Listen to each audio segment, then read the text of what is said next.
This podcast was made by public radio station KCRW. Our status as a nonprofit enables us to make bold and unusual programs, but we need your support to keep it that way. Donate or become a member at kcrw.com/join. And thanks. From KCR. Welcome to The Treatment. My guest, director Christopher Nolan, has used both film noir and intimacy to create really personal stories with his films Memento, Following, and Insomnia. He's now using those tools to work on a movie with a much bigger set of resources and probably expectations, will be my guess. The new movie is Batman Begins. Chris, thanks for being here. Thank you for having me. But it really is a noir story, Batman. I mean, obviously all of his antecedents were film noir anyway. I think the roots of the character, when you look back at the history, the almost it's a 66-year history that this character has in comics. And, he was born at the end of the 30s, very much in that cinematic period. And I think a lot of that fed into the way that Bob Kane first treated the character. Right down to the Joker being inspired by Conrad Veidt in the Man Who Laughed. Yeah, exactly. And I think there are a lot of... I think Bob Kane liked his movies, absolutely. Well, if you could, tell us a little bit what the movie's about. The movie is about the origin story of how Bruce Wayne and why Bruce Wayne becomes Batman. And that's a story that it's never been dealt with on screen.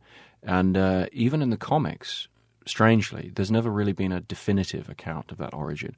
You have treatments of it in flashback and montage and so forth. So there are these great, what David Goyer and I would refer to as the mileposts, the sort of known bits of history. But within that, there's all kinds of freedom to explore things and flesh things out and really fill a bit of a gap in pop culture, or try to.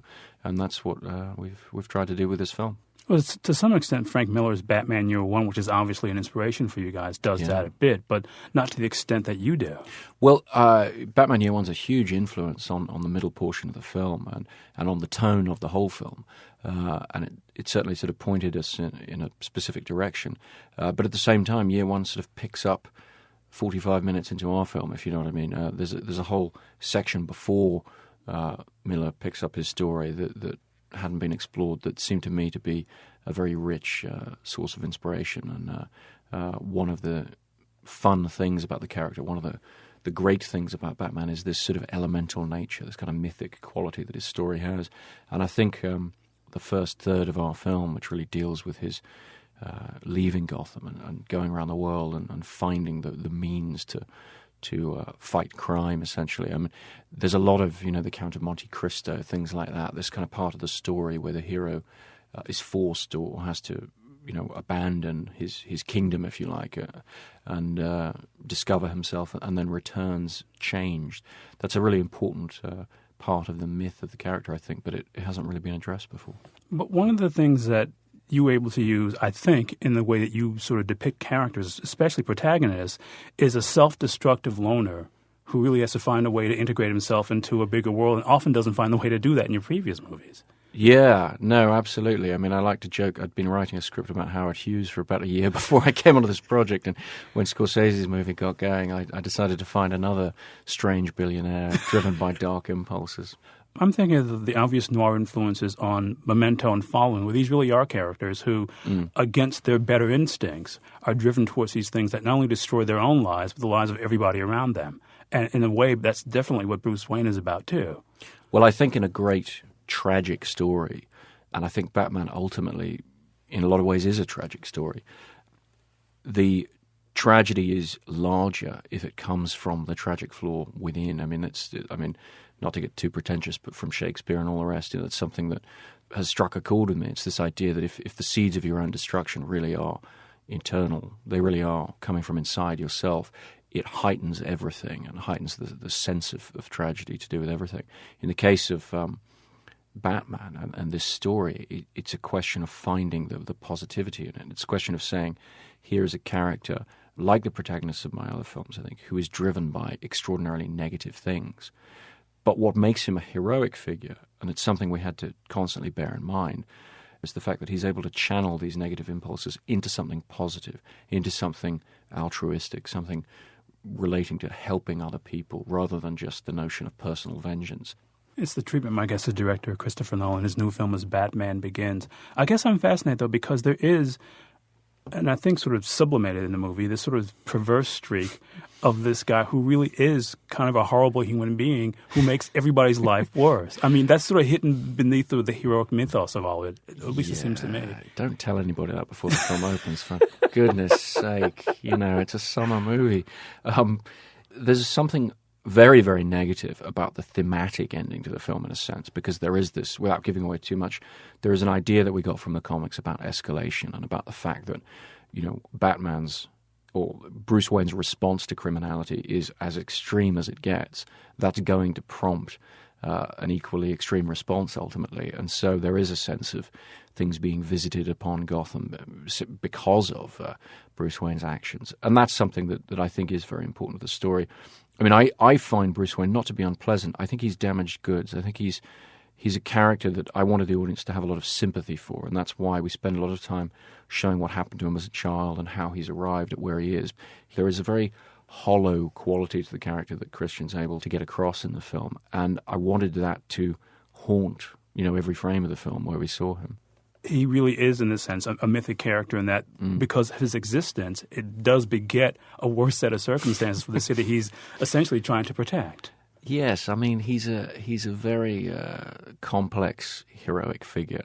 And I think what I wanted to do by the end of the film is leave the audience with a sense of having seen and experienced heroics and a sense of triumph, but that's oddly tempered. And that's very much sort of Gary Oldman's, you know, role at the end of the film, is to just introduce this slightly bittersweet note of things are not all wonderful and it's not simple. Batman is not a simple heroic figure, and that's the reason I was interested in him of all superheroes, because he has no superpowers. He is the most human of superheroes, therefore, and I think he's very, very flawed, and I think that the more that those flaws are allowed to just bubble under the surface, you know, underneath the sort of triumphalism, I think that makes things, I think it makes it more like real life, frankly. I think what makes it like real life, too, is the fact that what you deal with implicitly is that there really is no circumstance that could create a Batman.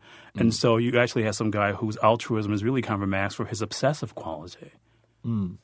It's somebody not being able to overcome their most selfish instincts. It's somebody finding a way to sublimate them or finding a way to channel them into this different persona. And there's something, you know, wonderfully healthy about that from Bruce's point of view. He finds this outlet for all his anger and his rage, but it's not necessarily as wonderful for the rest of us. I guess what fascinates me to that end, too, is that in terms of the realism, it's the first time that in any of these movies that Gotham City seems like a real place. Well, that was very important to me because I thought, you know, Tim Burton's vision of Batman, I thought was extraordinarily stylized, quite brilliant, actually, and very visionary, but extremely idiosyncratic and stylized. And what it denied me that I'd seen in the comics was the notion of Batman standing out against his environment, a relatively ordinary environment, so that the citizens of Gotham are as amazed by this iconic figure as the audience is. And that was something I was very keen to get across in this film. To try and create... By doing that, you give us a sense of the impact, then, that Batman actually has on the city. Exactly, and a sense viscerally of the impact of everything he does. If you can believe in it, if you can relate it to the textures of everyday life, then I think you're taking the audience on a more extreme journey because things seem real and they're investing in the concrete reality of these things.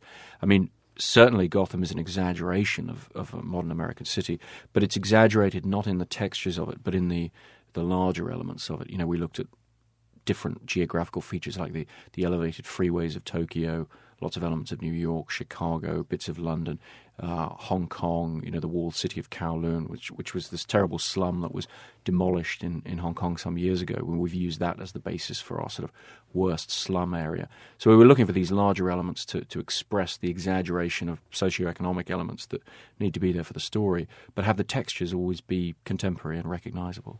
I guess, too, what fascinates me towards that end is that in that realism, the way that the battle sequences are really sort of staged like in a really messy fashion. There isn't sort of the cliche of the Hong Kong action film. We see these people get dispatched one at a time. There are crowds that have to be dealt with. And how early did that come to you as a way to stage the battles? It came very early because one of the things I had felt is I'd seen a lot of very skillful wire work and kung fu and all the rest creeping into American movies from Hong Kong movies, over recent years, but I feel like the violence in those has now lost its threat. It's been absorbed into a comfortable mainstream environment, and I felt that, particularly in addressing Batman, you've got to have some threat, you've got to have some consequence to the violence, and so we wanted to make it more brutal, more scrappy, really throw the audience into it and disorient them a bit more.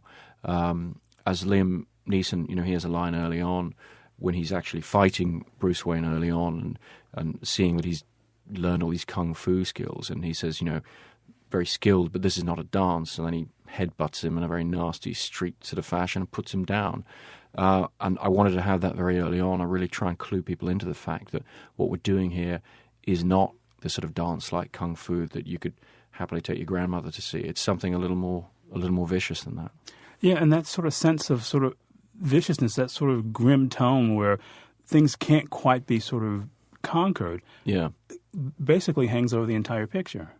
Yeah, well, that first fight scene when Bruce is in prison, in a Chinese prison, he gets attacked by the first guy, and then what I talked about with the fight coordinator, I think, is rather than having them come up, as you say, one by one, and giving him every opportunity to defeat them, they all just jump on him at the same time, and it's a random brawl, and Bruce, just through sort of sheer anger and passion, is able to just throw them all off and clobber them. But it's messy and it's disorienting, and you're kind of rolling around in the mud with him, and that's what we're after. It's the treatment, I guess, of director Christopher Nolan. His new film is Batman Begins. To that end, too, and I don't mean to keep harping on this, but there is this kind of sense of that these battles are never really kind of finished and or won. You're making it sound like a very gloomy film, Elvis. Is that me? I'm sorry. I shouldn't have seen it beforehand. No, I think you're absolutely right. And there isn't a pile of dead guys at the end who've been defeated and run out of town or whatever. It's more ambiguous than that. I mean, to me, the absurdity and admirable absurdity of one man attempting to transform an entire society is fascinating to watch. But if you're telling it in realistic terms, you've got to be realistic about what's he going to achieve.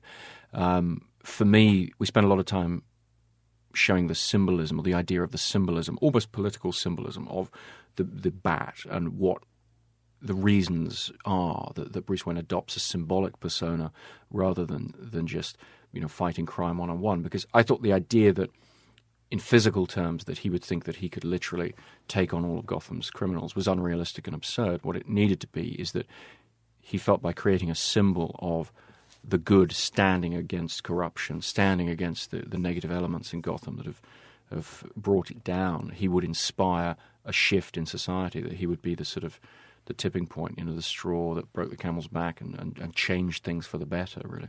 I guess I bring all these things up because I just wonder if you and David Goyer, as you were writing the picture and putting it together, you thought this is a kind of sort of comic book movie that people are ready for, where there are no sort of easy answers, and it's more kind of about the storytelling and one man's sort of struggle both with himself and the larger forces outside that could be a part of a more sophisticated movie using a form that people still kind of look down on. I think that's very much the case. I believe that people are ready for a more ambiguous type of triumphalism, a more ambiguous type of heroics. And I think that Batman has always offered that. And even in his most sort of goofy incarnations in the TV series or whatever, the elemental nature of the character has always spoken through the different interpretations that he's withstood over the years, including those of the comics, because he's been interpreted and reinterpreted by a massive number of great artists and writers and all the rest. There's something fascinating and complex about Batman, and ambiguous. He's darkness and light in an uneasy alliance, an uneasy balance. There's a great tension there. And I think in today's world, I think they're more readily accepting of that kind of complex heroism than something that's too simple, too straightforward, and unrealistically reassuring. It's a treatment, I guess, is Christopher Nolan. His new movie is Batman Begins. We'll talk about some of the more playful aspects of the movie after this. More to come. It's The Treatment. Welcome back. It's The Treatment. I'm Elvis Mitchell. My guest is director Christopher Nolan. His new film is Batman Begins. One of the things I really love about the movie, that it is fun, is that it clearly takes a lead from a James Bond movie. That's one of my favorites, and apparently your favorite movie of all time. And it's also a movie that inspired a Batman series in the 70s. Well, there are a couple of the Bond films that feature a lot in this. The Spy Who Loved Me was a great favorite of mine, the best of the Roger Moore years. And I think that the 70s Batman comics drew a lot from that cinematic source from the Bond movies. And we were too, because the best of the Bond movies have created this tone, this set of internal rules, if you like, where you can have a somewhat grounded reality. You can believe in the physical reality of what's going on, the textures of it, but they can still address these fantastical elements. And another one of them that we looked at a lot was On Her Majesty's Secret Service. Which I think is the best of them, really. It's really a fantastic movie. I saw that on the big screen sort of 10 years ago, on a re-release at the National Film Theatre in London, and it's beautifully made and beautifully shot and really has wonderful production values and wonderful textures to it, while still, telling the story of these extraordinary heroics. And there's also a tragic implication in that there's not been any of the Bonds before or since. Very much, and it ends in this extraordinarily brave and tragic way that frankly, when you see it now, your jaw just drops at the end of that movie, that they were prepared to do what they did at the end of it. I guess I'm reminded, too, some of the early Bond movies in that, he seems more like a real character rather than somebody who has all these devices at hand that can help him defeat everything. It really comes down to his own willpower and ability and kind of insane tenacity. Yeah, I mean, I think I guess it's From Russia with Love, they kind of, they give him a briefcase with a dagger in it. They give him some gold sovereigns hidden in the briefcase or whatever. It's all pretty down-to-earth stuff. And I think to a certain extent, ours is the Batman equivalent of that. It's pretty out there, but we've tried to ground everything in some kind of believable military or industrial background that would, allow people to invest in the reality of the gadgets he has at this stage. You don't want to take it too big at this stage, because then you lose the thread of taking the audience on that journey and seeing how all these things have come to be. It's the treatment, I guess, as Chris Nolan talking about Batman Begins, because it does take easily an hour before we are introduced to what people think of the story, because I think that communicates an enormous amount of trust in the audience, which is kind of rare. That's a kind of risk-taking in these sorts of movies, isn't it? Well, I've always had good luck so far, touch wood, in respecting the audience and believing them to be interested in similar sorts of things that I'm interested in. And being told by people that audiences wouldn't be able to get these movies that you were making as you were making them. Exactly. I mean, I've never listened to those comments in a way, and I've done okay, and hopefully... Does that make it tougher for the studios? Does that make it easier then for you to say, well, I was told this before with this movie, and with Memento, and everybody turned out to be wrong, because you had that example to draw on?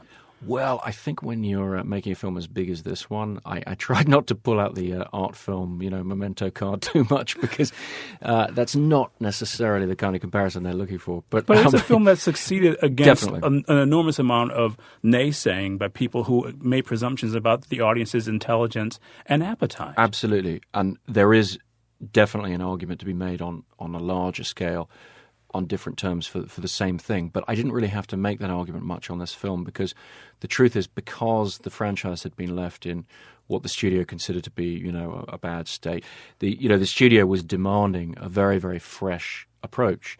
Whereas I think ordinarily it can be hard to get a studio to acknowledge that innovation is actually what ultimately succeeds most with audiences, even though obviously there'll be plenty of failures that innovate as well. But there is a demand from audiences for innovation and freshness. In this case, because of where the franchise was and because we were reintroducing a character and that had to seem worthwhile, that was sort of a built-in argument. I didn't really have to make that case. The studio was on board with that right from the beginning. But I think, the point you make about audiences is a very valid one, because when I looked at the blockbusters from my youth that I was looking back to, things from the late 70s, like that first Star Wars film, or Raiders of the Lost Ark, this kind of thing, or the 78 Superman that Richard Donner made that I loved, they told real stories and they took their time doing it, not in the sense that they were ever slow or boring, because they weren't, and ours is a furiously paced film, but there wasn't the same confusion that's arisen, I think, in a lot of large Hollywood films in the last 10, 20 years, the confusion between plot and premise. The idea that, when you come up with a premise for a film, that shouldn't be part of the plot, that should be dispensed with within about 5 minutes, and then you chuck in another plot and you get on with that story. So there's a separation of plot and premise in a lot of Hollywood blockbusters that I don't agree with, because I think the premise should be the plot. It should be the underpinnings of it. Otherwise, you're making the sequel. And I've seen a lot of, blockbusters in the last, 20 years where I felt like I was watching the sequel when I was watching the first film. I think that, particularly with this film, when we're trying to do something completely new, it can't play as the sequel or a sequel. You can't take the audience's knowledge or interest in a character for granted. You have to start at the beginning. draw the audience in and frankly, do the work and build it up from the ground up. It's kind of helped, too, that you've got an actor, a star, Christian Bale, who's capable of enormously quick shifts of emotion. And I think, for me, the perhaps the best scene that shows the real duality of the character and also the sort of playful actory side of Batman that most of us have come to love in some way is a scene where he shows up with a couple of supermodels in his Ferrari. And it's kind of all about him dealing with expectations and also sort of kind of the upstage look at who Batman really is that nobody else gets to see. And that must have been an enormously rewarding scene for Bale to play. I think he had fun playing it, and I think that shows. And I think that, as Alfred's character says, if you start pretending to have a little fun, you might have a little by accident. I think that almost applied to the actor in a sense. It's like he got an opportunity in that scene to really play around with it and play up a bit. And I think he does a beautiful job of it, because what he's able to do, and I've been fortunate to work with some fine actors in the past, and what they all share is an ability to project a couple of levels at the same time, just through their eyes, through their movements, the way they're speaking. You're watching Bruce Wayne as a sort of playboy brat, but at the same time, you're always kind of aware of the fact that he's thinking other things behind it. And then there are nice moments where he almost enjoys a little bit too much. There's a scene that I very much like, what Christian did in it, where he has to get rid of the guests at a party, and he does so by pretending to be drunk and venting this spleen, against the hangers-on and the people sort of sucking up to Bruce Wayne's wealth. And what I love about the way he plays that is you can tell there's a little bit of truth to it. It's an act, but at the same time, he is actually venting a little bit of bitterness there, Bruce Wayne's actual sort of bitterness against these people. And that's what makes it interesting to me, is these different things going on at the same time. And that's funny, because I feel that happens with a number of characters. With Alfred is played by Michael Caine, with Lucius Fox is sort of played by Morgan Freeman. There seems to be two things going on with the characters almost at all times. Well, yeah, when you're taking on a story of duality, it seemed to me that you're going to have similar things going on with a lot of the characters around him, or certainly you want layers to those characters, because what makes Bruce Wayne interesting is that he is a complex person, and if everybody around him isn't similarly complex, then he's not going to sort of fit in with the tone of the film. The film had to have a naturalistic tone, and to me, human beings are very complex. And I think you feel the complexity of human beings in the simplest conversations, and that's what great actors like Michael Caine and Morgan Freeman, Liam Neeson, Gary Oldman, these guys are all capable of doing this. It's the treatment we're talking to Chris Nolan about Batman Begins, his new movie. Even given the scale of this, it's still an incredibly intimate story, which is something has, for the most part, been lacking from the other movies. Even though there are a lot more people in it than there have been in the other movies, it feels more like an ensemble than the other movies have. It really is a story kind of on a very sort of intense, minute emotional scale, isn't it? That's what I've tried to do, certainly. It is for me. And what that comes from, for me, is trying to tell the story as much as possible, as far as possible, from Bruce Wayne's point of view. That, to me, seems like Do you think that had been interesting... missing from other movies? Well, I don't think anyone had ever really tried to do that before. My fascination with storytelling in films is all about that subjectivity. It's all about whose point of view am I seeing the story from. Which also allows you an interesting way to cheat, because if it's from his point of view, there's information that he doesn't get, which you can also keep from the audience, too. Exactly. I mean, those kind of games, particularly in film noir, and a lot of this film, comes from those influences. As you pointed out, that's very much the game. It's creating a maze and then putting the audience into the maze with the rat, if you like, rather than hanging above it and seeing him make the wrong turns. You kind of make those mistakes with the character. But you're dealing with the genre, we're talking about comic book movies, that are kind of about an omniscience, an audience being able to have all the information, because essentially the lead character always does. What you were doing with this, to a great extent, is negating all those, or a lot of those conventions, or just sort of pushing them aside. Was that really conscious for you? Is that just happen to be a byproduct of the way you tell stories? It's a product of me approaching this film the way I have any other film. And not worrying about whether that's appropriate or not. I think in the comics, as far as Batman goes, there have been some great stories where they do adopt a more subjective approach, particularly in the stories with Ra's al Ghul, actually, where he's always orchestrating things around Batman, and you're discovering this with Batman, who is this detective figure. And that was something we certainly looked at. But also, I think a lot of the idea of the omniscience and all the rest, it's more to do with the cinematic genre than the comics. It's more to do with in these action movies, having to always tell multiple parallel stories and lay everything out for the audience and all the rest. I think for me, there's something a little disappointing in that because you're not getting to discover things with the character. There are moments in this film where we step outside Batman's point of view, and we have to get the story told. That's certainly the case. But as a guiding principle, I always wanted to try and align the audience with Bruce Wayne's perception. I felt that if we could give people really the thrill of kind of jumping off a building with Batman and opening his cape and gliding with him, if we could really sort of make them invest in that reality and take them on that ride, that would be a lot more fun. You must have liked this material, too, going to Ra's al Ghul, as played by Ken Watanabe here, because that really is the only Batman villain who's actually like a Bond villain. Yeah, he's very much drawn from the Bond villains. There's a lot of Hugo Drax in him and that kind of thing. And that, to me, felt a very useful approach because we were looking to ground everything in reality.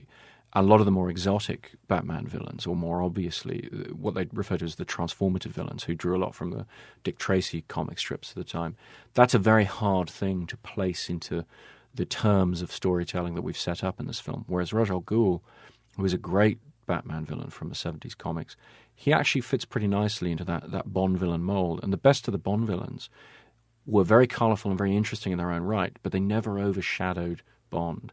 And that was the key to what we were trying to do here. We never wanted to create an interesting villain at the expense of Batman.